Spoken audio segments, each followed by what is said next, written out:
Bonjour à tous, Ludovic Leclerc, votre analyste pour belgianinvestor.be. Voici la mise à jour en vidéo de mon avis concernant le S&P 500.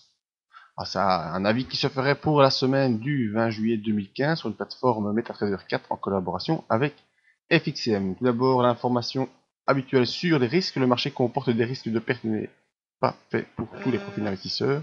C'est à vous-même d'évaluer vos propres risques. Je ne suis pas là pour vous conseiller dans vos opérations, simplement vous donner mon avis concernant l'évolution possible du graphique au niveau technique. Ce que je vous conseille simplement, c'est d'utiliser un compte démo qui est disponible via FXM ou via le site belgianinvestor.be afin de tester vos stratégies.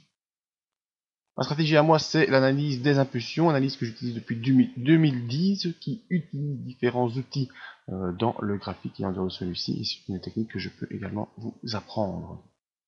Alors notre graphique FXM cette semaine très positive, vous voyez depuis 2 semaines on évoluait en dessous du range haussier, un range que l'on connaît déjà depuis un bon moment, depuis le mois de mars 2015 sur le S&P 500. On en était sorti il y a 2 semaines suite à l'annonce du référendum grec.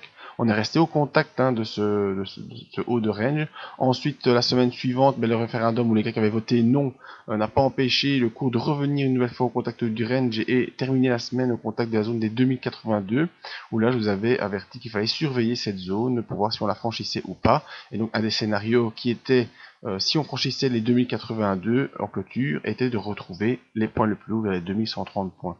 Et bien ce scénario s'est mis en place dès lundi. Dès lundi, et bien avec l'accord qu'il y a eu sur entre les créanciers européens et la Grèce, et bien voilà, le S&P 500 est revenu au-dessus de son range, a franchi les 2082 et a continué sa semaine haussière jusqu'à venir maintenant à une clôture du vendredi à 2125, proche de l'objectif des 2130, qui n'est pas encore fait, mais qui, à mon avis, sera en passe d'être fait la semaine prochaine.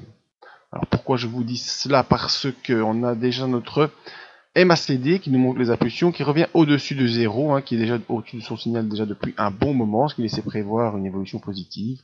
Bien, on n'est pas repassé au-dessus de 0. La bonne chose maintenant, c'est que le signal passe également au-dessus de 0.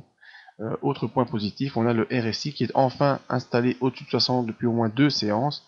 Alors que ça n'a pas été le cas, vous voyez, au mois de mai. On est même venu plusieurs fois, à plusieurs reprises, s'infiltrer sous les 40 pour donner des grosses pressions baissières.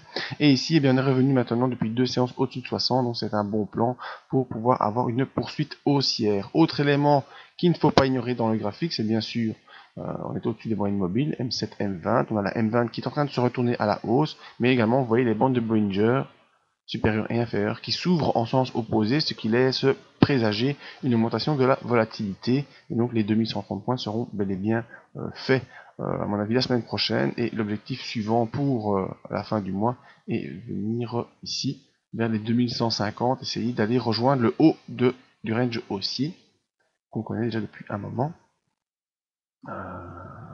Ouais, exactement ça. Voilà, je confirme, c'est ce que j'essaie de voir, mais si on franchit les 2130 points cette semaine, enfin la semaine qui arrive, eh bien, il faudra viser les 2150 comme nouvel objectif à placer sur le SP500. L'ouverture des bandes de Bollinger, ça me plaît toujours très fort. Alors tous les moyens pour me contacter, que ce soit via les adresses email, via les réseaux sociaux, mais le plus important surtout est de ne pas oublier de venir sur le site, s'inscrire en bas de page à la mailing list afin de recevoir dans votre boîte email toutes les nouvelles, toutes les analyses et toutes les infos pratiques sur nos activités. Merci à tous.